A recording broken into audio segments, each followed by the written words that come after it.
On attaque l'atelier D29. Quel marketing pour désaisonnaliser le tourisme? L'exemple de Nice-Côte d'Azur. Donc ça veut dire qu'il y a du tourisme l'hiver, le printemps, l'automne à Côte d'Azur. Ben, il y en a, mais bon, il faut peut-être travailler particulièrement sur le sujet.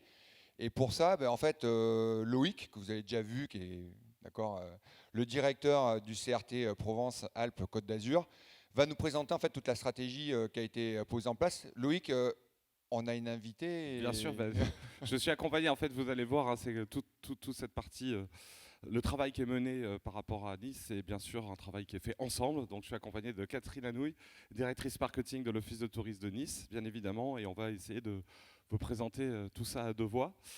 Euh, On va faire en gros une demi-heure de présentation, Très tout bien. ça. On va après vous donner la parole aussi. Alors, c'est toujours le problème du temps, hein, on va essayer de bien gérer la chose. Donc, je risque un peu de fois, s'il faut, hein, on Il va faut. pousser tout ça. En Puis tout en cas, plus, c'est un ça beau projet permettra à de dynamiser présenter. un peu la salle, vu qu'il y a eu une belle soirée hier soir. Si ça Voilà, flanche un peu avant le déjeuner. voilà, voilà, voilà. Une belle expérience. Eh ben, écoutez, Ok. on y va? Eh ben, très bien. Juste, peut-être, je crois qu'il y avait un petit, bon, un petit spot très rapide hein, pour ceux qui connaissent pas bien Nice. Il manque le son. Bon, c'est pas Ah, très attends, le son grave, il y c'est est, mais pas très peut-être que grave, le ça dure son. 20 secondes. On a tous besoin de Nice Côte d'Azur. On a tous besoin du Sud. Voilà, donc l'idée de cet atelier, c'est de vous parler de l'expérience que l'on vit maintenant avec Catherine, qui a été initiée avec Denise Anon, l'ancien directeur général de l'Office de tourisme métropolitain de Nice-Côte d'Azur, et poursuivi bien sûr avec les équipes, de vous présenter comment on a abordé la problématique de désaisonnaliser la destination de Nice-Côte d'Azur.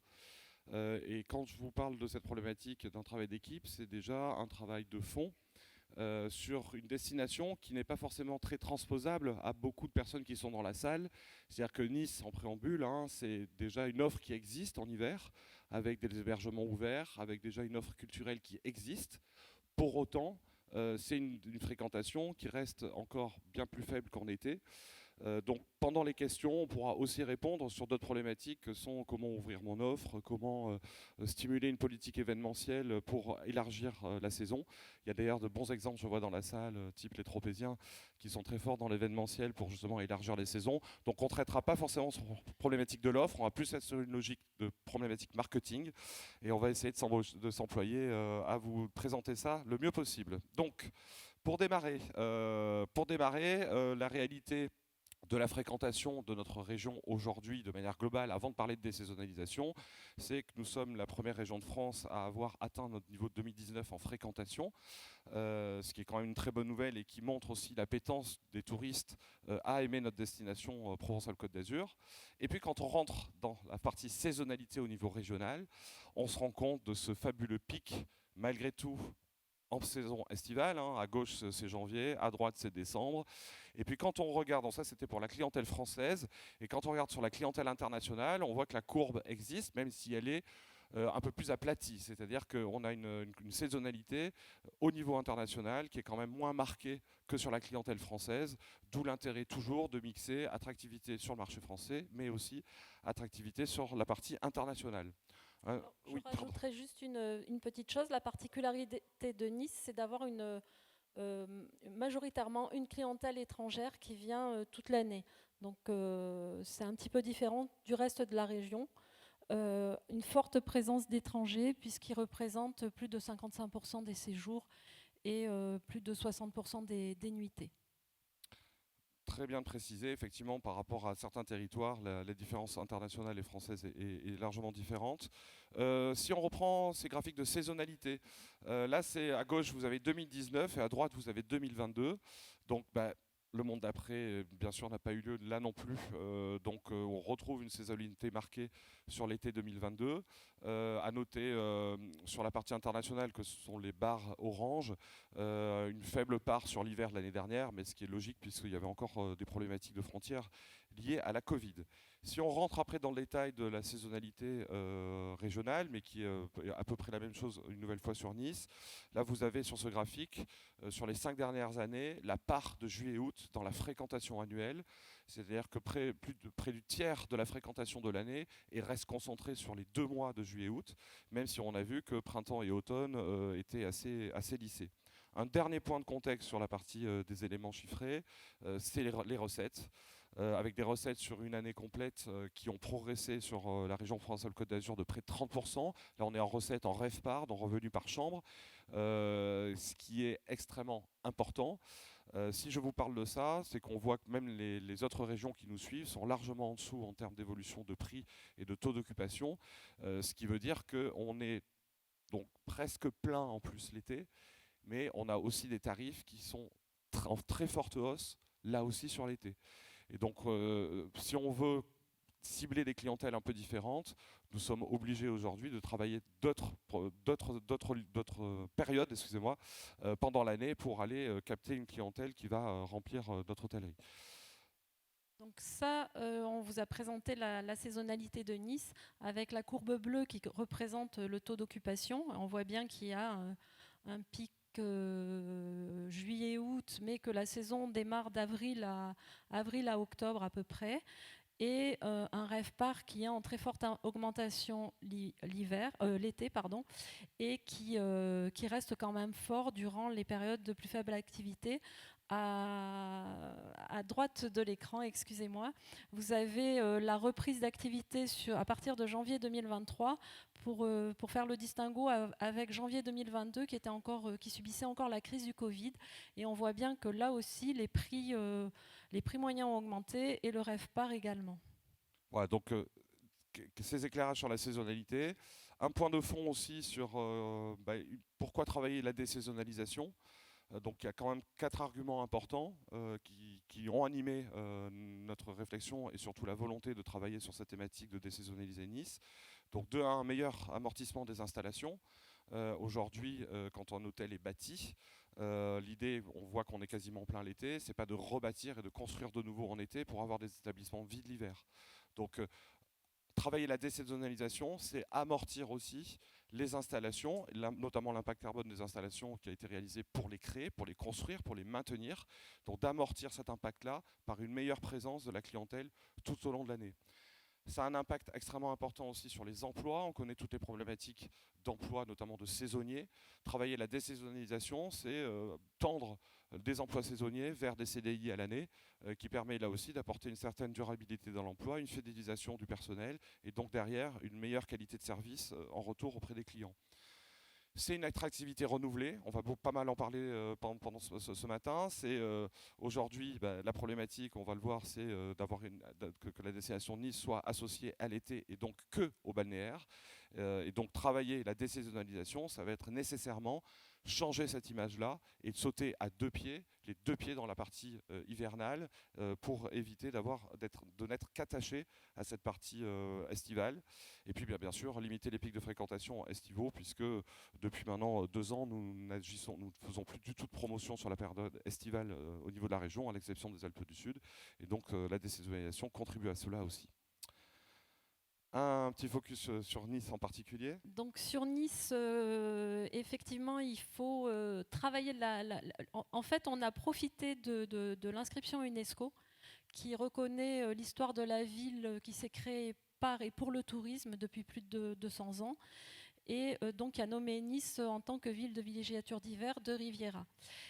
Cette inscription, c'est vrai, a soutenu aussi notre réflexion pour qu'on puisse travailler ensemble à cette désaisonnalisation, s'appuyer sur cette inscription de façon à faire ressortir les atouts de la destination en période de plus faible activité, qui permet également de rendre le tourisme un peu plus durable et de lisser le surtourisme, parce qu'on a quand même des pics de fréquentation et avec beaucoup de monde qui arrive l'été.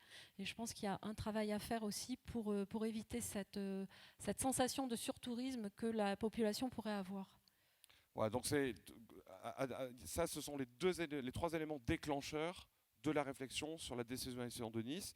Donc l'opportunité de ville de villégiature d'hiver UNESCO, qui rappelle que le tourisme est né à Nice en 1830 en hiver, et qu'à cette époque-là, ils se battaient pour que les hôtels restent ouverts en été. Et puis bien sûr, tout ça, on l'a oublié. Donc l'idée, ça va être de raconter l'histoire. Pourquoi ils venaient en hiver? Peut-être préciser à l'époque. Alors à l'époque, ils venaient en hiver pour 2 raisons. Une raison de santé, Donc les Anglais, en fait, c'était l'époque avec le nuage, le smog, le nuage de carbone au-dessus de Londres. Donc ils avaient des problèmes de bronches. Donc ils descendaient faire des thalassos dans les Alpes du Nord, sur la vallée rhodanienne, et prenaient le train bleu pour ensuite finir leur convalescence au soleil à Nice. Nice étant, en hiver, la ville qui a les meilleures températures en Europe. Même le sud de l'Espagne ou le sud de l'Italie, contrairement à ce qu'on pense, sont des températures qui peuvent être plus basses que les moyennes observées à Nice en été. Donc ça a démarré comme ça, et puis après derrière, les têtes couronnées ont trouvé le lieu sympa, ont investi dans un patrimoine aujourd'hui qui a été sacré par l'UNESCO, en construisant de très belles maisons, et puis derrière, c'est les Scandinaves, les Russes, etc., qui ont embrayé le pas. Et puis tout ça s'est oublié dans les années, au XXe siècle, quand les congés payés sont arrivés, et ont porté plus la partie estivale et les plages que ce qui se passait sur l'hiver. Donc un retour aux origines en fait. C'est un retour aux origines qui va aussi, qui est quelque part en adéquation avec ce que le climat va devenir, avec des saisons hyper chaudes. Et c'est vrai que l'hiver va devenir peut-être très tendance pour attirer du monde. Et le dernier point qu'on n'avait pas évoqué, bien sûr, c'est le fait qu'à Nice, on démolisse le Palais des Congrès, que pour l'instant, on n'a pas de solution de remplacement. Et en attendant donc cette solution de remplacement, et pour pallier à la baisse d'activité, la baisse de fréquentation du fait du tourisme d'affaires, on a décidé également de booster l'hiver au niveau du loisir et de changer un peu le mix de clientèle. Voilà, donc les deux déclencheurs qui ont lancé la réflexion. Alors après, comment est-ce qu'on construit une stratégie marketing de désaisonnalisation? Alors le titre est peut-être assez large, mais je vais m'attacher quand même un petit peu à rappeler le principe de l'équipe. C'est avant tout une équipe, donc là c'est l'Office et le CRT, on s'est entendu sur qui correspondait à la fois à nos deux stratégies de travailler sur ce sujet-là. Et quand on parle d'une équipe déjà institutionnelle, c'est-à-dire nos deux organismes, c'est aussi le travail de nos équipes. C'est-à-dire que typiquement au CRT, il y a des personnes qui tout de suite qui ont été fléchées sur la partie fédération des acteurs du côté de Nice avec l'Office de tourisme, une équipe qui s'occupe de la partie stimulation de la demande et construction de l'offre qui s'est mise du côté aussi de l'Office de tourisme de la métropole de Nice. Et puis c'est une équipe, au-delà des institutionnels, une équipe destination, avec des professionnels et des partenaires. Et ça c'est extrêmement important parce que seuls nous, institutionnels, on ne peut rien faire sans l'appui de l'offre. Et l'offre, c'est pas nous, on peut la valoriser, on peut l'accompagner, mais c'est pas ni nous qui la supportons, ni nous qui la construisons.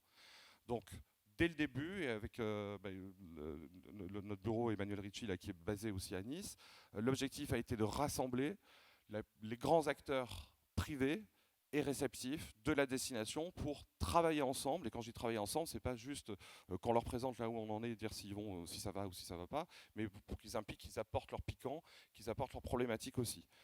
Quand je parle des pros et des partenaires, je vais quand même un peu les lister. Donc c'est bien sûr les hôteliers, les réceptifs, avoir une grande, bon je ne vais pas tous les citer, mais vous avez des marques voilà, plutôt 5 étoiles, d'autres un petit peu moins, mais dans tous les cas qui représentent un peu le patrimoine hôtelier important de Nice.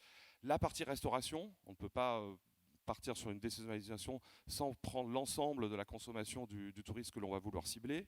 Les partenaires institutionnels, donc bien sûr que ce soit la CCI et puis les fédérations comme l'UMI.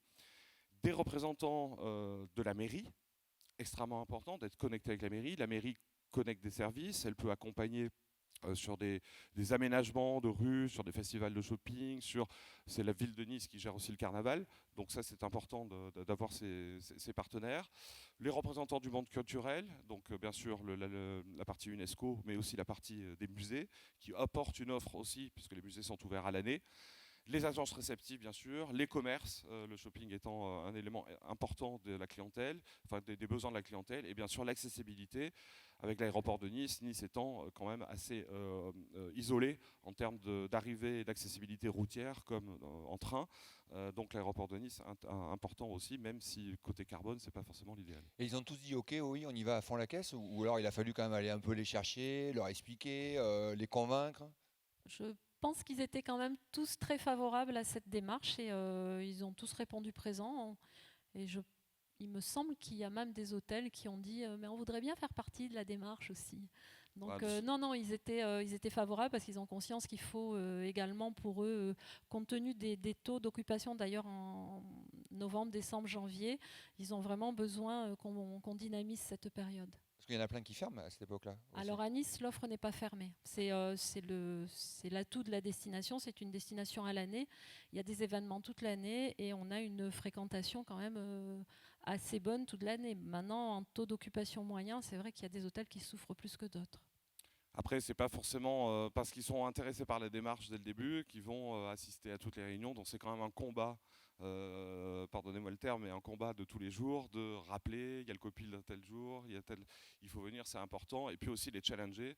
Ils peuvent aussi arriver, assister aux réunions de manière passive, alors que ce qu'on leur demande, c'est d'être critique. Et le meilleur des groupes, c'est celui-là, celui qui est hétéroclite et où chacun voit un angle différent et de trouver les points communs. Autre équipe, donc les institutionnels, les pros et les destinations, la distribution.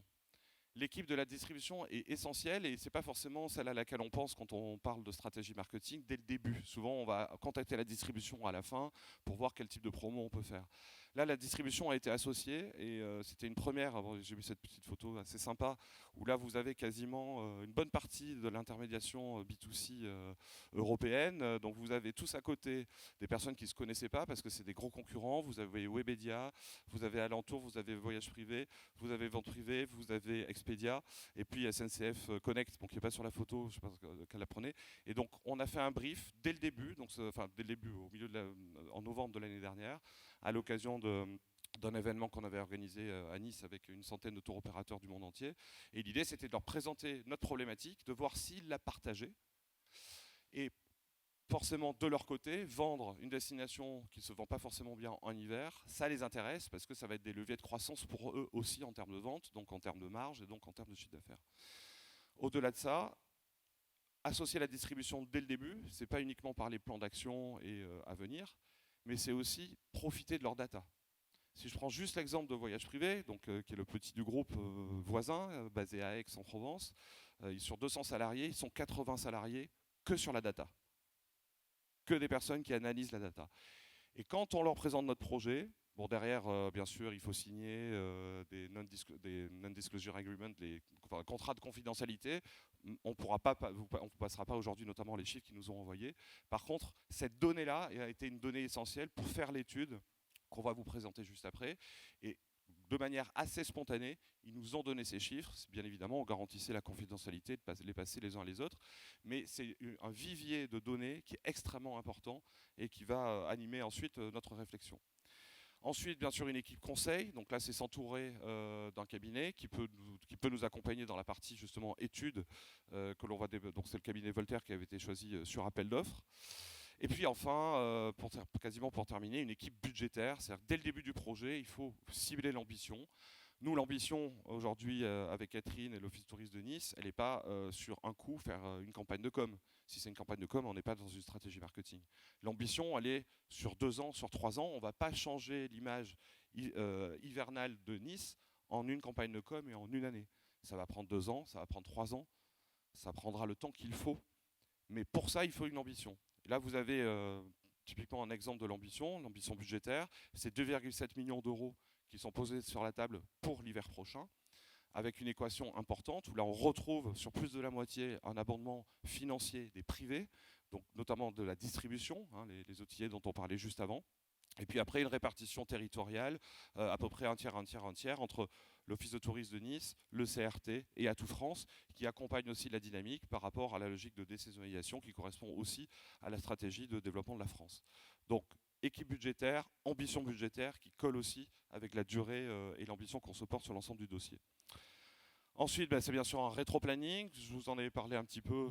C'est une démarche qui a démarré longtemps, c'est-à-dire qu'on a commencé l'hiver dernier. Ouais. Voilà, ouais. Donc on est quasiment sur 1 an et demi avant pour bâtir la stratégie, construire le plan d'action et ensuite le déployer. Donc c'est le temps qu'il faut. On va voir pourquoi, notamment pour travailler sur l'offre. Et puis après, je pense que c'est du temps et des groupes de travail. Donc là, on en a parlé un petit peu tout à l'heure. Donc typiquement, ce qui a été capital pour nous, dans les différents. Donc il y a eu une dizaine de copiles avec l'ensemble des intervenants qu'on vous a cités tout à l'heure. Donc il y a bien sûr des copiles au débarrage qui nous ont permis de préparer la consultation commerciale pour trouver le cabinet d'études qui allait nous aider. C'est des réunions justement avec la distribution pour leur présenter notre problématique et échanger avec eux et prendre des idées de manière commune pour qu'ils nous fournissent les données. Ensuite, ce sont des copiles qui vont structurer notre façon de travailler avec la partie offre d'un côté et la partie demande de l'autre.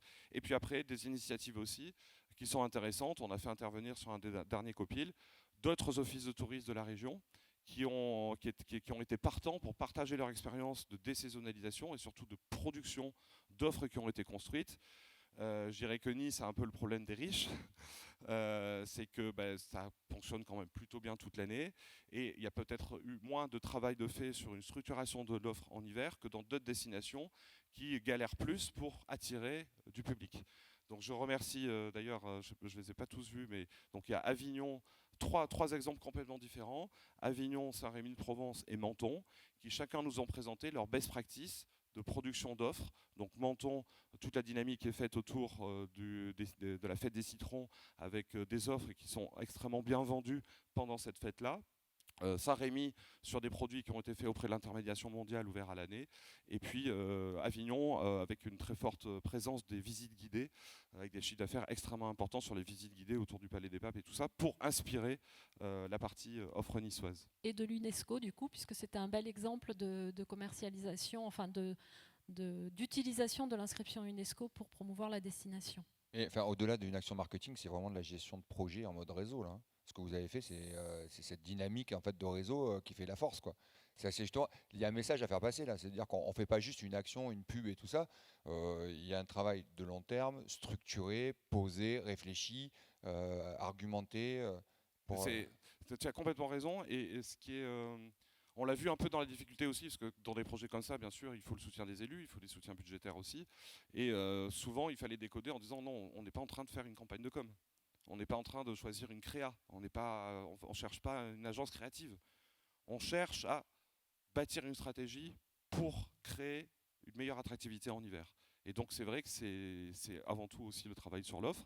Et ce travail, il peut se faire que ensemble. Alors c'est vrai que c'est beaucoup d'énergie pour embarquer, parce que tout le monde dit oui, puis après chacun est pris dans son quotidien. Oui, l'ambition est forte, et moi c'est le message que je voudrais faire passer à la salle. Ça veut dire qu'en fait, si on n'a pas cette ambition au départ et qu'on ne pose pas comme ça, c'est vraiment une approche structurelle avant tout.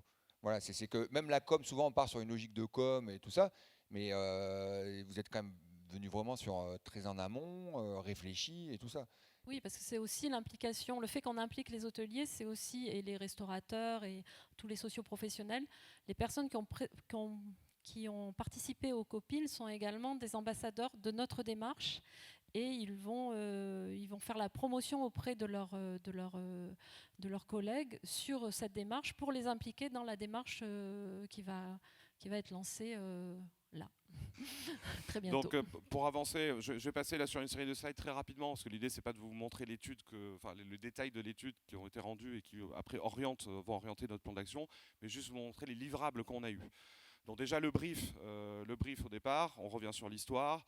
Le tourisme est né au début du 19e, hein, là, à partir du 18e c'est un peu too much.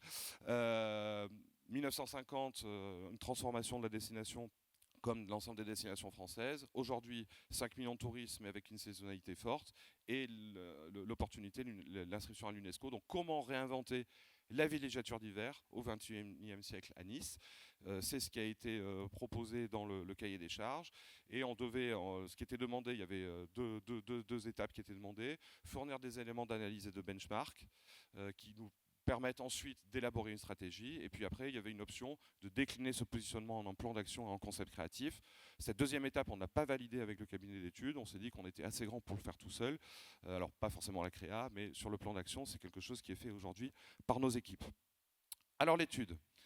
Donc l'étude, elle répondait donc la réalité, la fréquentation en hiver, le benchmark et la concurrence, les SWOT et les premières pistes de travail à aborder. Donc on a eu une mise à jour de la photographie de l'hiver à Nice. Bon, je passe rapidement, hein, c'est les slides. Bon, vous avez là en bleu, c'est la part de la fréquentation par mois de Nice. Donc dès le départ, ça nous a permis de caler. Notre travail va être de pousser de novembre à mars. et pas s'attacher sur le reste. Donc on est vraiment sur l'hiver. On a eu bien sûr des éléments d'analyse conjoncturelle. Là, c'est le trafic, la part du trafic saisonnier sur l'aéroport de Nice. Donc on voit que grosso modo, depuis une quinzaine d'années, ça ne bouge pas. On a eu ensuite des logiques sur les origines des clientèles qui venaient à Nice en hiver. Et donc on a comparé ça avec la ventilation des clientèles qui viennent sur le reste de l'année. On a ensuite eu une analyse, donc toutes ces données-là, ces graphiques très simples, basiques Excel, ça vient justement des données qui nous ont été communiquées par les OTA notamment. Donc on voit au niveau de l'hiver qu'on a une pyramide de l'âge qui est assez différente du reste de l'année et de l'été, avec une clientèle qui est plus âgée, ce qui nous laisse, du coup, en termes de stratégie, qui nous demande d'aller plus activer la clientèle plus jeune en hiver pour gagner des parts de marché sur cette partie-là. On voit aussi que l'hiver, c'est une clientèle qui est plus fidèle, c'est-à-dire qu'on a en hiver beaucoup moins de primo-visiteurs de la destination qu'en été. Et que donc là aussi, on a un intérêt à aller chercher une nouvelle clientèle sur l'hiver, qui ne connaît pas du coup Nice en hiver. On va voir après pourquoi elle ne connaît pas Nice en hiver. Ensuite, cibler les peu de différence entre l'été et l'hiver sur les durées de séjour. Donc ça, on est passé là-dessus, il n'y avait rien de différenciant. Et ensuite, la différence des activités pratiquées en été ou en hiver sur la destination de Nice. Et où on se rend compte que les clientèles, typiquement, ont besoin, notamment sur la partie hivernale, on a besoin de développer tout ce qui est la mise en avant de l'offre culturelle et autour des musées, et aussi la partie shopping qui ne ressortait pas suffisamment dans ce qui était la réalité de la clientèle pendant l'hiver. Ensuite, on a basculé sur une partie benchmark et concurrence. Donc là, typiquement, qui sont nos concurrents en hiver? Si on prend un anglais, si on prend un américain, si on prend un français, est-ce qu'en hiver, celui qui va taper Nice, le peu de personnes qui va taper Nice, qu'est-ce qu'il tape d'autre sur les moteurs de recherche? Est-ce qu'il tape station ski? Est-ce qu'il tape les Baléares? Est-ce qu'il tape les Seychelles? Donc ça a été un point intéressant à chercher. Et là-dessus, le cabinet a sorti pas mal de méthodes intéressantes, donc était notamment le nombre de citations par ville qui était alloué dans les moteurs, et où on s'est rendu compte de ce constat impressionnant, c'est-à-dire que sur la plupart des citations qui étaient proposées sur le web, Nice est voilà, tout en bas, hein, et puis on voit du coup, on commence à voir apparaître les destinations les plus attractives en hiver et vers lesquelles du coup il va falloir se positionner. Et qui ne sont pas forcément des destinations plutôt soleil ou climat doux, puisqu'il y avait Bruxelles dans le top 3. Tout à fait. Donc ça, en fait, ça nous a permis de commencer à viser, de voir quels sont les meilleurs élèves, pour aller voir ensuite ce qu'ils font, pour après essayer de s'en inspirer. Là, vous avez aussi, donc ça c'est sur les requêtes Google qui sont réalisées pendant l'hiver. Là aussi, à part sur le marché français, alors sur le marché français, Nice a une bonne image au niveau hivernal. Par contre, Nice est inexistant sur les marchés, sur les autres marchés européens. Donc tout ça a une réalité, c'est que la réalité, il y a très peu de contenus aujourd'hui qui sont dédiés à l'hiver du côté de Nice.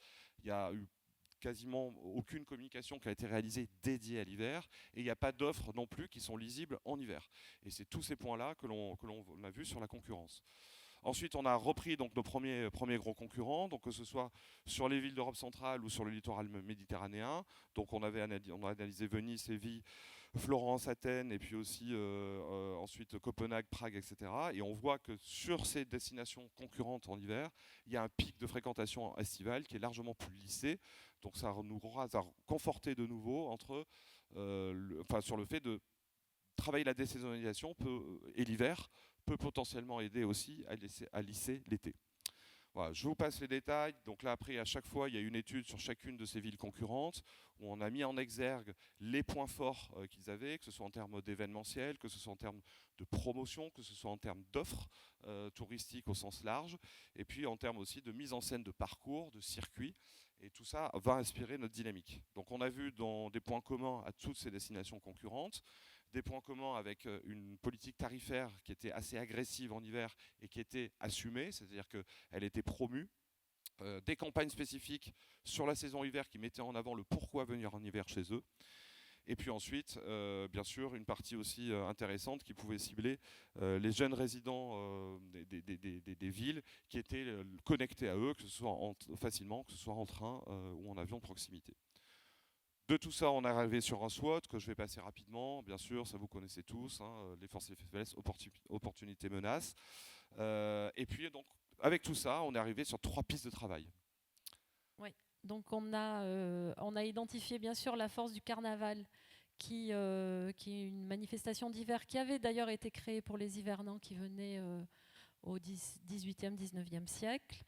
On a également identifié une piste de travail autour de la culture et de l'UNESCO et une autre piste de travail autour de l'art de vivre et du shopping. Donc on a décidé de travailler sur quatre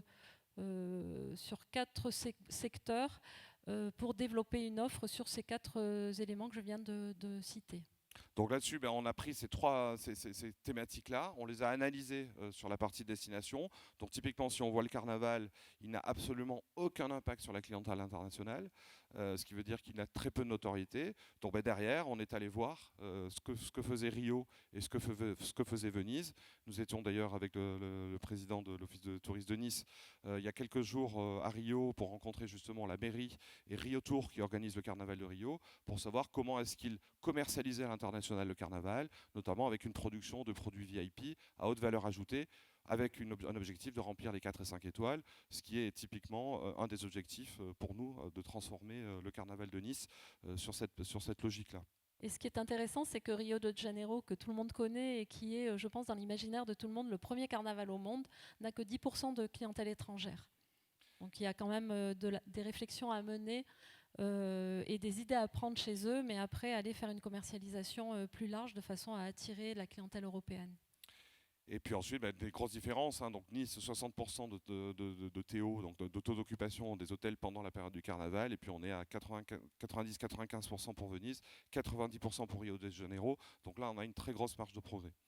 Ensuite, pour la piste UNESCO, pareil, on est allé voir ce qu'ont fait Lyon, Strasbourg et Bordeaux, qui ont des labellisations assez proches et qui ont construit pas mal de parcours. Alors, ils ont construit des parcours déjà visuels, de façon à ce que le touriste puisse se rendre compte qu'il est dans une destination inscrite à l'UNESCO, alors que nous, cette inscription, c'est une inscription d'un périmètre de 522 hectares qui reconnaît en fait la valeur universelle du patrimoine, des jardins, de tout ce qui a été construit pendant cette période de 200 ans d'activité touristique, mais il n'y a ou pratiquement aucune identification UNESCO sur la destination. Donc il y a ce premier point, et ensuite il y a un travail également auprès des guides touristiques, puisqu'il existe des visites guidées par le Centre du patrimoine, mais bon, je vous cite la difficulté avec le Centre du patrimoine, c'est que la visite UNESCO, elle n'a lieu que le mardi, en anglais. Et en français, c'est pareil. Voilà, donc c'est un petit peu compliqué en termes d'offres, pour monter une offre autour de cette thématique en s'appuyant sur les acteurs institutionnels. Et pourquoi que le mardi alors ? Alors ça, c'est l'organisation. Le Centre du patrimoine est géré par la ville, donc c'est une organisation du personnel. Et de ce fait, ils ne peuvent avoir des guides, c'était pour la visite guidée en anglais, ils ne peuvent avoir du personnel que sur un temps réduit. Et ils ont décidé de la faire le mardi. Donc il est certain que pour nous, pour monter une offre à l'international avec le Centre du patrimoine, avec des clientèles qui vont, je pense, majoritairement venir sur le city break, ça va être compliqué de s'appuyer uniquement sur eux. Mais c'est un exemple concret des difficultés. Après, quand on rentre dans la machine justement pour construire l'offre, on va se retrouver avec des cas de figure comme ça qui sont complètement dingues, mais auxquels il faut répondre. Donc là, il y a des solutions en cours, mais il est encore un peu tôt pour en parler. Mais c'est un cas concret de si on veut y aller, de toute façon, on a identifié carnaval, UNESCO et gastronomie et shopping. On est obligé d'avancer sur cette offre pour changer l'image. C'est pas juste une campagne de com. Il faut qu'il y ait une offre qui prouve qu'il y a un intérêt et culturel et aussi de manière large à venir visiter Nice en hiver. Sur le shopping et la gastronomie, pareil, il y a beaucoup de travail. Il y a des points forts aussi sur Nice sur ce point. Nice a une identité gastronomique. Il y a un beau travail qui a été fait par l'Office du tourisme avec le label Cuisine Nissarde, qui est extrêmement fort, parce que les restaurants qui sont labellisés ont l'obligation de mettre à la carte des plats typiques de Nice en circuit court, etc. Donc ça, c'est un très bon produit, mais c'est un produit qu'il faut une nouvelle fois, qu'il faut valoriser. Tu veux peut-être en dire un mot ? Oui, qu'il faut valoriser. Le label, ça fait quand même plus de 10 ans maintenant qu'on l'a créé et sur lequel on communique. On doit continuer à communiquer, et pour développer cette offre et cette image de la gastronomie niçoise, on vient de reprendre en gestion directe un atelier de cuisine niçoise qui avait été créé par la ville. Donc ça peut à terme devenir un vrai produit également pour l'offre hiver et gastronomie, en liant l'expérience de la cuisine niçoise et entre l'atelier, j'expérimente comment faire cette cuisine, et les restaurants. Et donc après, là aussi, allez voir ce qui se passe sur la concurrence. Il y a des initiatives, bien sûr, sur la gastronomie partout en France et pas mal en Europe aussi. Donc on a regardé un petit peu aussi ce qui se passait ailleurs pour s'en inspirer. Et juste pour l'offre, je pense qu'on a également un atout avec le vignoble de Belley. Et on est en train de créer un itinéraire avec une navette touristique, un itinéraire sur les vignobles de Belley.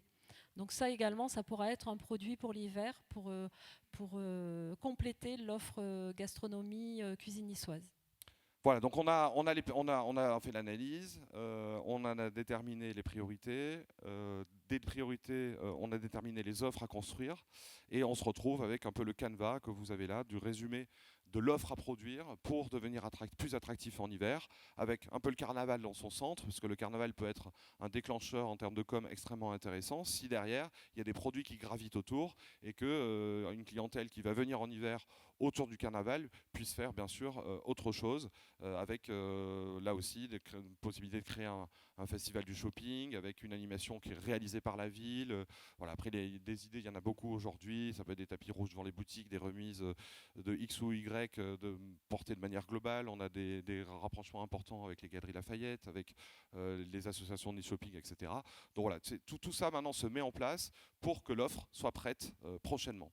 Donc après, qu'est-ce qui nous reste comment on s'est organisé pour finir la présentation très rapidement. Donc 2 groupes de travail qui se sont construits, donc un spécialisé sur l'offre, un spécialisé sur la stimulation de la demande, avec des équipes mixées du CRT, de l'Office du tourisme et du COPIL dont on vous a parlé tout à l'heure. Et puis ensuite, c'est un plan d'action qui après est assez classique. On va intervenir auprès de l'intermédiation. On va intervenir, donc l'intermédiation, bien sûr, les tours opérateurs qui peuvent programmer justement ces nouvelles offres. L'objectif, c'est celle-là, pour les encourager à diffuser une offre en hiver, mettre la destination en avant pour l'hiver chez nous. Les médias, bien sûr, pour changer l'image. Donc, il va y avoir une action importante auprès des médias pour leur démontrer l'attractivité de Nice en hiver. Et puis après, bien sûr, la publicité auprès du grand public, principalement réalisée avec la distribution. Voilà, donc ça je passe, c'est la stratégie que tout le monde connaît. Et puis dernier point avant d'attaquer sur le plan média, c'est bien sûr l'analyse des booking windows en hiver. Le délai entre le moment où le client va acheter son séjour et le moment où il va voyager, qui est sensiblement différent en hiver qu'en été. C'est-à-dire qu'en été, la Covid avait inversé les tendances où tout le monde réservait au dernier moment. Et puis là maintenant, les prix ayant largement augmenté, tout le monde recommence à réserver un peu plus tôt. Alors qu'en hiver, on reste toujours sur une réservation de dernière minute, mais qui n'est pas la même en fonction des marchés que l'on va cibler. Donc là, l'idée, bien sûr, c'est de communiquer au bon moment. C'est-à-dire que ça ne sert à rien de communiquer en novembre sur le marché américain si on sait qu'ils vont venir 3 mois plus tard. On sera déjà dans la saison printemps. En revanche, communiquer sur un fin août pour remplir le mois de décembre devient intéressant. Donc chaque marché ensuite est basé sur ces analyses-là. Donc on a identifié des marchés prioritaires que sont les États-Unis, l'Angleterre, l'Allemagne et la Suisse par rapport à toutes les datas que l'on avait analysées, et des marchés dits secondaires, mais qui restent quand même bien sûr importants, donc avec la Norvège, l'Italie et le marché français. La France en marché secondaire quand même. Donc oui, parce qu'on a vu en fait que l'image de Nice en hiver est déjà connue sur le marché français au niveau des requêtes. Donc ce qui manque, c'est quand même l'offre. mais on ne va pas forcément avoir travaillé énormément la partie notoriété. Donc c'est vrai que là, les priorités, elles étaient faites aussi au niveau budgétaire, sur les échanges qui vont être faits. Après, le marché français reste très captif, et la difficulté du marché français aussi, c'est l'accessibilité de Nice. Autant sur la partie ouest de la Provence, c'est assez simple avec 3 heures de TGV. Pour venir à Nice, pour les grandes zones émettrices de touristes français que sont Paris, Île-de-France par exemple, ça va être pas mal l'avion, et puis sinon c'est 6 heures de train ou 10 heures de voiture, c'est plus compliqué. Donc il y a aussi cette accessibilité qui nous a permis de prioriser ou pas tel ou tel marché. Et voilà, on arrive, c'est le dernier slide de mémoire, quasiment. C'est le dernier, l'avant-dernier. Donc voilà, je ne vais pas forcément rentrer dans le détail, mais c'est juste pour vous démontrer ensuite que par marché ciblé, on va trouver le partenaire qui est le plus adapté pour capter ce marché-là. Donc pour prendre l'exemple, les Américains, ça va être plutôt Expedia. On retrouve les marchés que je vous ai cités juste avant. Le Hotel.com eBookers sur la partie anglaise, suisse et allemande, et etc., etc. Et avec un test aussi voyage privé intéressant sur le marché français et le marché italien, avec des packs qui vont être construits. Voilà. Et puis vous retrouvez là le détail des budgets qui sont alloués donc par marché, et avec toujours la même répartition que je vous ai donnée au départ. Donc un peu plus de la moitié du budget qui vient des distributeurs et des privés, qui sont la plupart ici. Et puis l'autre moitié qui vient de la destination, donc que ce soit l'Office de tourisme de Nice, le CRT ou Atout France. Et puis il reste à terminer par quand est-ce que tout ça va démarrer. Donc pour mémoire, on a démarré la réflexion il y a plus d'1 an. On va démarrer au moment de 1 an après, je pense à peu près. Donc là, voilà, donc les premières campagnes seront lancées début septembre. On a même hésité un peu à fin août, mais non, ça sera début septembre sur cet hiver 2023-2024. Et à noter que cette stratégie-là va bien sûr être dupliquée l'année prochaine et l'année d'après. Et puis éternellement. C'est ça. Après, ça, si on arrive sur une fréquentation comme l'été en hiver, là, il faudra vraiment tout. Et puis, ça sera autre chose. On n'aura plus rien à faire, on n'existera plus. Je pense que ce qui est intéressant, c'est que le travail qu'on fait sur Nice va de toute façon permettre de rayonner sur le reste du territoire aussi, au moins au niveau du littoral. Tout à fait, tu fais bien de le préciser, parce que là on a beaucoup parlé de Nice Côte d'Azur, parce que c'était lié à la partie UNESCO et labellisation UNESCO. Mais aujourd'hui, toute cette réflexion, on a commencé à la partager à une partie du territoire de la Côte d'Azur qui est venue nous solliciter en nous disant mais cette démarche nous intéresse. Et donc, durant l'été, les personnes qui nous ont sollicité de la Côte d'Azur seront les bienvenues pour s'attacher à compléter l'offre niçoise sur l'attractivité de la Côte d'Azur. Voilà, j'espère que ce n'était pas trop long. L'idée, c'était quand même de prendre 10 minutes, un quart d'heure avec la salle par rapport aux questions que vous pouvez avoir aussi. Oui, merci pour la présentation. Elle était vraiment exhaustive, une belle méthode, un projet vraiment intéressant. Ce serait intéressant justement qu'on puisse échanger avec vous. Est-ce que vous avez des questions? Il y en a bien une? Non, personne. C'était super clair ça. Non, vous avez bien une question. Il faut juste se lancer, la première. Pas d'échange. Qui est sur la Côte d'Azur là? Est-ce que vous vous sentez concerné? Oui. Alors c'est ambitieuse. Enfin, on sent que.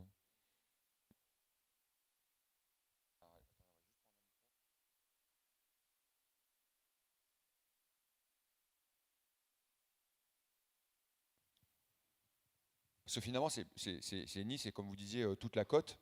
Donc c'est inspirant aussi. Et alors, commentaire.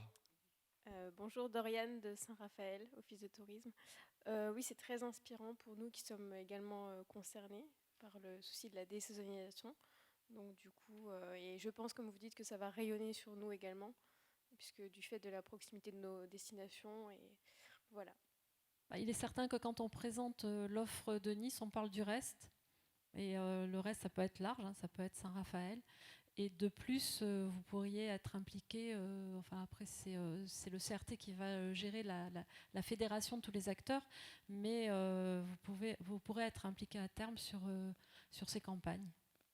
Avec une offre. Hein. La règle, c'est un petit budget pour rentrer dans le collectif et une offre dédiée à l'hiver. C'est les deux jambes. Ouais. C'est bien si vous avez des hôtels qui restent ouverts. Après, ça peut être aussi une offre, parce que c'est accessible en voiture en venant de Nice ou de villes plus proches qui ont une offre ouverte l'hiver. Dans les petits conseils, j'essaie de le transcrire, mais franchement, quand vous rentrez dans une dynamique comme ça, n'oubliez pas la distribution. Ils nous ont vraiment été d'un grand secours et surtout, ça leur permet. Alors après, un office voilà, si après, pour rentrer en contact avec la distribution, n'hésitez pas de vous rapprocher de votre ADT ou de votre CRT, qui peut faire le lien aussi pour vous. Oui, parce que là, quand on voit quand même tous les acteurs européens, leaders européens, si je suis même un office intercommunal, tu vois, enfin, je ne vais pas claquer des doigts, ils ne vont pas arriver comme ça. Donc, je pense que justement, c'est là où tu fais le lien, toi, avec le CRT. Et, Complètement. Ben, nous au-delà de cette campagne Nice Côte d'Azur en hiver, ça fait maintenant une dizaine d'années qu'on travaille avec l'intermédiation, donc déjà on les connaît bien. Et puis on a cette année aussi le tiers du budget de promotion de la France à l'international est dédié à notre région. Il est dédié à notre région parce que c'est nous qui sommes les plus fédérés, donc abondons déjà le plus de budget. Et donc quelque part, quand on lève le doigt, ils sont tous intéressés parce qu'ils savent que derrière, il va y avoir un soutien à leur vente. De toute façon, ils font pas ça gratuitement, hein. Quand ils nous donnent la data et tout, ils nous la font pas payer, mais parce que derrière ils se disent bon bah si je suis sympa, ils vont penser à nous pour le plan média. Alors derrière bien sûr il y a l'appel d'offres. Il y a une règle aussi, c'est qu'il faut qu'ils contribuent en cash ces OTA dans la campagne. C'est-à-dire c'est pas uniquement de l'échange de marchandises en disant bah je vais contribuer en mettant ma homepage à vos couleurs pendant une semaine, même si ça peut être extrêmement puissant et ça coûterait énormément d'argent, mais on leur demande aussi de contribuer financièrement à l'achat externe pour que eux-mêmes élargissent aussi leur écosystème de clientèle et de telle sorte que nous qui sommes quand même financés en grande partie par l'argent public, que tout ça ne fonctionne pas uniquement sur un abondement auprès d'entreprises privées. Donc c'est vraiment dans les deux sens. Cela, vous avez bien posé tout, mais comment vous évaluez si ça marche ou si ça ne marche pas? Quels sont vos critères? À quel moment on a réussi le pari ou pas? Comment? Alors pour l'instant, on est sur des critères très macro et généraux parce que la démarche est nouvelle, donc on ne s'est pas fixé, il faut qu'on ait d'ici 4 ans plus de 20% de clientèle en hiver, ou il faut qu'on soit... Mais je pense que déjà, si on remonte dans les classements qu'on a vus, dans la notoriété en hiver, si derrière, il y a quand même un impact sur l'hôtellerie, les réservations, ouais, sur la réservation des nouvelles offres, dans des produits qu'on va mettre en avant, c'est ça qui va déjà être la clé. Et puis quand on commencera à voir ça frémir, d'ici 1 an, peut-être 2 ans, là on pourra se dire, bah, tiens, allez, là on a pris 3% ou 4%, bah, l'année prochaine, voilà. Ouais, parce qu'en fait, les professionnels là, qui sont impliqués, hôteliers, distributeurs, tout ça, eux, ils vont faire l'évaluation. C'est-à-dire, si moi je paye à ce niveau-là, si je m'investis en temps, ainsi de suite, il faut que j'ai ce retour, quoi. Donc, parce que moi, je retiens quand même sur la dynamique de réseau là-dedans. Et que cette dynamique de réseau, on sait que les leviers, quand même, à un moment donné, c'est la capacité de communiquer sur la réussite. Et on sait qu'ils sont d'accord, ça rentre ou ça rentre pas. Si ça rentre pas, à un moment donné, je peux perdre mon temps. D'accord. Donc, c'est certain que ça sera déterminant pour nous, pour continuer cette dynamique et leur implication. Mais bon, on a bon espoir pour augmenter le nombre de réservations quand même. Il y a du potentiel et on va se donner ensuite, je pense, des objectifs d'augmentation de réservations, mais pas de suite. Et après, il peut y avoir aussi des levées de croissance et d'objectifs budgétaires, hein. C'est-à-dire qu'aujourd'hui, notamment l'hébergement et l'hôtellerie n'est pas sollicité en termes de cash dans la partie budgétaire. On les sollicite pour être disponibles pour faire des offres et des promos pendant l'hiver au moment où ils ont la place, donc, mais qu'ils ouvrent vraiment les vannes en termes tarifs. On a vu que beaucoup de concurrents travaillaient beaucoup cette partie tarifaire en hiver, donc il faut qu'ils jouent le jeu là-dessus, quitte à avoir une démarche qui baisse un petit peu pour démarrer. Mais à terme, ça serait pas mal aussi, si ça marche bien, qui contribue budgétairement. On a vu beaucoup de gros hôtels, de gros porteurs sur la partie niçoise, qui ont quand même des très gros budgets de com et de promo aussi. Donc l'idée, c'est qu'à terme aussi, ils rentrent, ça a déjà été proposé par certains d'entre eux. Donc l'idée, c'est qu'ils rentrent aussi dans l'équation budgétaire en abondant aussi dans le plan. Et puis, il y a également un autre indicateur dont on n'a pas parlé, c'est toutes les locations meublées, puisqu'on a des outils maintenant de collecte d'infos, de taux d'occupation. Et ça aussi, ça fera partie de l'analyse. Il ne faut pas analyser que le secteur hôtelier, même si c'est celui qui qui est le marchand, qui génère le plus d'emplois. Mais s'il y a beaucoup de monde qui vient, même en Airbnb, de toute façon, ça fera de la communication, ça deviendra des ambassadeurs également pour la destination. Voilà, c'est la question qu'on s'est posée ce matin avec Loïc. Là. Enfin, moi, je lui disais, mais alors Airbnb, est-ce qu'aujourd'hui, vous avez aussi une politique spécifique Airbnb sur Nice ou dans le temps est-ce que ça va être un blocage ou est-ce que, enfin voilà, là, on est aussi sur le surtourisme à certains moments. Alors Airbnb, il y a une réglementation à Nice pour limiter le nombre de jours de location et permettre aussi aux actifs de pouvoir se loger. Ça devient de plus en plus difficile de se loger au centre-ville. Donc il y a déjà cette réglementation pour limiter. Et aujourd'hui, on a pour l'instant des outils d'observation sur l'occupation, les prévisions également d'occupation. Mais on ne s'est pas rapproché d'eux pour faire des actions à proprement parler. On a des contacts, mais on n'a pas d'objectif de communication avec eux, parce qu'après, il y a aussi la problématique avec le secteur hôtelier. Ouais. Sachant que ça, c'est pour Nice, mais dans la salle, pour les territoires un peu plus ruraux qui ont des hôtels fermés en hiver, la partie C2C, enfin logement C2C, peut être une solution à amorcer. On avait d'ailleurs au niveau des Alpes du Sud, juste avant la Covid, là, amorcé quelques justement promotions avec Abritel, de campagnes d'acquisition, déjà de mise à disposition. On sait que dans nos Alpes du Sud, on a une problématique hôtelière, on n'a pas assez d'hôtels, on n'a pas aussi, et on a beaucoup de lits froids dans les résidences secondaires qui ne sont pas utilisés. Donc là, sur certains territoires, ça peut être l'inverse de la problématique de Nice, où au contraire, il faut s'appuyer et développer la partie hébergement C2C pour pouvoir tout simplement accueillir des touristes au moment où on en a besoin. Mais c'est pas le C2C qui va payer, donc qui va participer au budget. Donc ça veut dire qu'il faudra réfléchir. Enfin, je parle dans les territoires peut-être plus ruraux ou tout ça. Le C2C peut intervenir comme on a là les opérateurs comme Webedia, Expedia, etc. qui peuvent nous accompagner. Les plateformes C2C, que ce soit Abritel, Airbnb, etc. peuvent aussi rentrer dans une dynamique de faire une campagne avec nous et d'abonder sur du budget. Là, c'est juste que c'est pas prioritaire pour Nice parce que la priorité c'est la partie hôtelière, mais ça peut être des partenaires prioritaires pour d'autres territoires là où l'hébergement hôtelier n'existe pas en basse saison. Alors, moi j'avais une question sur la structuration, parce que ce qui ressort fortement quand même, c'est la structuration de l'offre. C'est-à-dire qu'en fait, ok, je fais une campagne de com et tout ça, mais un an de préparation en amont, un travail de fond, est-ce que c'est intégré dans le budget, la structuration de l'offre les sentiers, enfin tout ce Alors, patrimoine. Là, dans le budget, là, on est vraiment sur un budget promotion, achat d'espace publicitaire.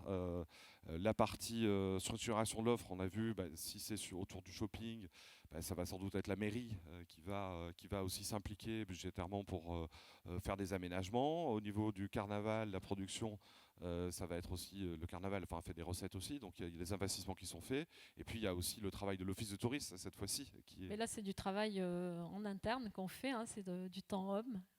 Et on a dédié 2 personnes qui travaillent sur la structuration de l'offre chez nous.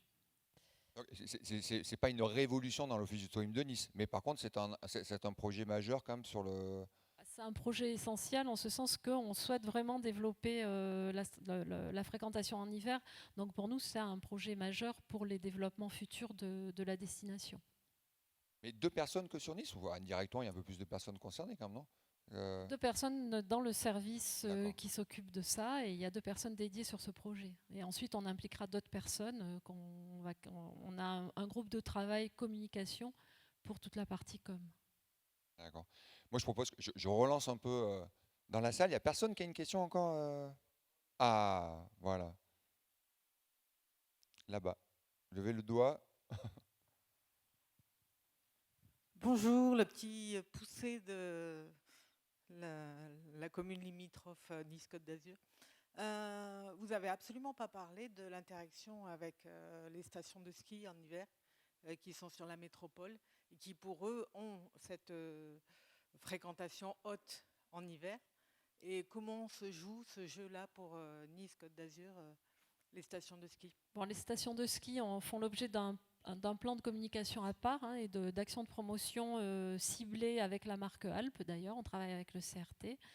Il faut savoir quand même que sur la métropole Nice-Côte d'Azur, il y a 2 grosses stations qui peuvent se vendre au national, voire à l'international, mais que ça ne représente que 20 ou 30% de la clientèle, et que la clientèle reste française et majoritairement locale. De ce fait, dans le cadre des actions de promotion, de création de contenu que l'on fait, on met en avant le lien entre le littoral et la montagne. Mais aujourd'hui, les actions qu'on avait décidé de faire sur la stratégie hiver, c'est une stratégie pour le littoral. Ce n'était pas une stratégie pour l'arrière-pays, parce que c'est encore une autre problématique. Et là, il faut aller chercher d'autres offres. La principale difficulté, bien sûr qu'on a analysé hein, l'opportunité de deux choses. De un, d'associer l'image du ski à Nice en hiver, mais on a vu que ça allait faire un bruit qui allait apporter de la confusion au message qu'on voulait donner, c'est dire il y a des choses à faire à Nice en hiver. Et il y a des choses à faire à Nice en hiver, et en plus vous pouvez aller skier. On a retenu que ce n'était pas forcément pertinent pour lancer la démarche.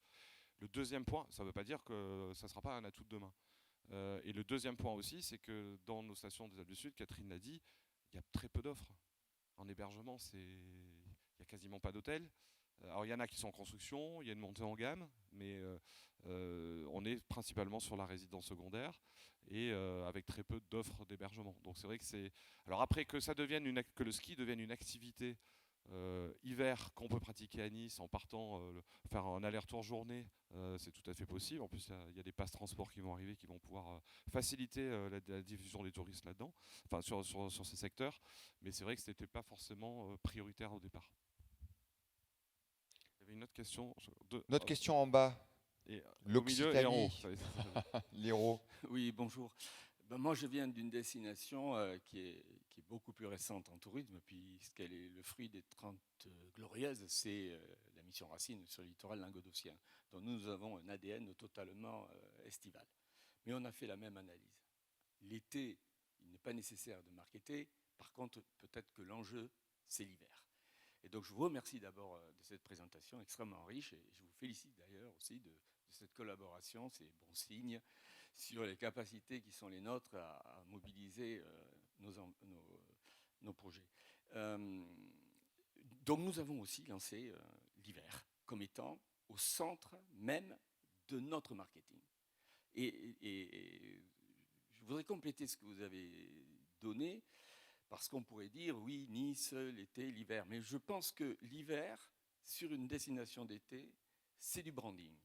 Et ça enrichit même une forme d'attractivité de l'été. Et je crois que si on raisonne en termes de marque, il y a toujours un intérêt à aller chercher quelque chose derrière les apparences.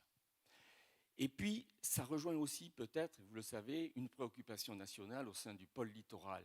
Ça, je voudrais mettre dans ce contexte où le pôle littoral d'Atout France, là aussi, ne se préoccupe désormais que des autres saisons que celles de l'été. Et la question qui pourrait se poser, c'est vous qui avez cette notoriété, cette image si forte, pourrait être cette locomotive-là qui pourrait drainer de nouvelles appétences pour nos littoraux pendant l'hiver. Merci. Bah, écoutez, c'est volontiers. Nous, on veut bien être leader sur ce genre d'action, il n'y a pas de souci. Et c'est en ce sens aussi que je disais tout à l'heure que cette action va impacter sur l'ensemble du littoral Côte d'Azur, mais il est certain que ça peut rayonner encore plus loin, notamment dans l'arc méditerranéen qui garde des températures qui sont douces quand même l'hiver et qui restent attractives. Donc il faut vraiment travailler l'offre de façon à amener l'envie des gens, à séduire les touristes pour venir sur nos destinations en hiver. Et puis rien que de vous présenter un peu comment on a fait, là où on en est, c'est déjà vous apporter des clés et vous accompagner, même si les problématiques sont une nouvelle fois très différentes selon les territoires. Mais volontiers pour vous donner, si on peut, modestement, un peu le fruit de ce qu'on a fait depuis quelques mois. Il y avait encore une question là-haut. À 3. Bonjour, Jean-Marc Prieur du Parc national de Porquerolles. Donc dans cette stratégie d'étalement de la saison, vous allez forcément augmenter, et j'espère que ça va marcher, hein, puisque elle est très bonne, la population permanente, on va dire, puisque même si ce n'est pas des habitants, ça va augmenter la population permanente. Dans l'évaluation de la réussite du projet, est-ce que vous intégreriez des critères sur l'acceptabilité des habitants ? ou des critères environnementaux sur la consommation des ressources. Parce qu'on voit qu'aujourd'hui, il y a quand même si on n'est pas en espace naturel, qu'il y a moins de fragilité, on voit qu'il y a des villes aujourd'hui qui reviennent un petit peu de leur volonté de trop se développer et des effets de saturation que ça crée, quoi. Vous en avez pas beaucoup parlé, donc... Tu as raison, tu as complètement raison d'en parler. Là, l'idée, une nouvelle fois, c'est pareil, on n'est pas dans une logique de développer pour avoir à construire une nouvelle offre immobilière, à construire, à dégrader le peu d'espace vert qui reste dans le littoral d'Issois, enfin de la Côte d'Azur. On est dans une logique de remplir des équipements qui existent quand ils ont de la place. Donc ça, c'est le premier point. Donc on n'est pas du tout dans une logique, on développe, ça pourrait être, on a fait tant en été, il faut faire encore plus en été parce que c'est là où les gens consomment le plus et contribuent le plus à l'économie. C'est pas que ça. Donc on est bien dans attirer une clientèle quand on a de la place pour apporter une durabilité dans les emplois. Il ne faut pas oublier cette partie emploi. Après, évidemment, plus de monde sur un territoire, même si ce n'est pas en été et que c'est en hiver, ça peut être aussi plus de consommation d'eau, c'est une évidence, plus de consommation tout court.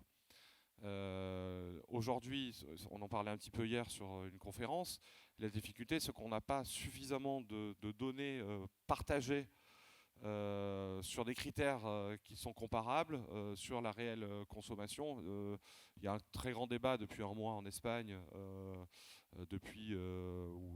notamment sur la Catalogne qui n'a pas d'eau depuis maintenant 3 ans, où une étude, je dis une pseudo-étude parce qu'elle a été controversée depuis, qui disait qu'un touriste consommait 5 fois plus d'eau qu'un habitant. Mais en réalité, tout n'était pas compris dans la consommation de l'habitant, puisqu'on prenait que la consommation à la maison et pas la consommation quand il était au bureau, par exemple. Donc la difficulté, elle est là aussi, c'est qu'aujourd'hui, il y a très peu d'études et de normes qui nous permettent de réellement imaginer l'impact. Et je pense qu'avant de se donner un objectif de durabilité par rapport à la consommation touristique, à la consommation d'une fréquentation touristique, il faut déjà qu'on s'accorde sur la norme et les critères à analyser. Et c'est l'enjeu aujourd'hui de la partie observation. Notamment, il y a une commission observation au sein de ADN Tourisme qui travaille sur ces indicateurs durables qui vont nous permettre, d'ici quelques mois, de disposer de données qui vont nous faire en fait le plan zéro. Et que de ce plan zéro, on voit comment on arrive à l'améliorer. Alors l'améliorer en ajoutant de la clientèle, ça va être compliqué, mais au moins de limiter au maximum ses effets. Et puis l'idée, c'est vraiment de lisser sur l'année une clientèle qui est présente sur une période plus restreinte. C'est pas forcément d'avoir 3 millions de touristes en plus. C'est de les lisser, de viser une clientèle peut-être différente, un peu plus haute contribution, de façon à avoir un retour sur investissement qui perdure, mais qui soit lissé sur l'année et qui permette de maintenir des emplois sur la destination. Et après, pour terminer, il y a le travail sur la mobilité douce aussi. C'est-à-dire qu'un client, on en parlait de l'eau, donc ça effectivement, une personne en plus, elle va boire la journée, c'est sûr. Mais après, il y a aussi comment est-ce qu'elle va consommer le territoire. Et là, c'est vrai que sur le territoire de Nice, c'est quand même assez exemplaire en termes de tramway, en termes d'accessibilité, pour que le client qui vient n'ait pas forcément à louer de voiture. Et ça, c'est un enjeu important qui sera accompagné dans les prochains mois par justement des annonces de passes touristiques, notamment en termes de trains, qui seront beaucoup plus faciles pour la clientèle touristique. Mais c'est pas encore lancé, donc je ne peux pas en parler. Donc on viendra à Nice l'hiver prochain en vélo. Si j'ai bien compris, c'est ça. Il y a plein de pistes cyclables Voilà. et il y a des boucles cyclistes sur tout le territoire de la métropole, donc vous pourrez pratiquer le vélo et le slow tourisme. En tout cas, merci beaucoup pour la présentation. Moi, je pense qu'elle est extrêmement inspirante. J'espère qu'elle va vous inspirer. C'est pas toujours c'est vrai qu'on en a parlé, c'est une région, donc il y a des moments, mais il y a quand même beaucoup de choses à prendre en considération. La gestion du projet, le côté marketing de l'offre, de la demande, tout ça. Je pense que derrière, c'est à vous de piocher ce que vous pouvez faire au niveau de votre destination, mais ça veut dire que désaisonnaliser, c'est jouable, c'est réalisable. Écoutez, bon courage pour le faire. Bon appétit aussi, parce que c'est l'heure de se quitter. On peut les applaudir.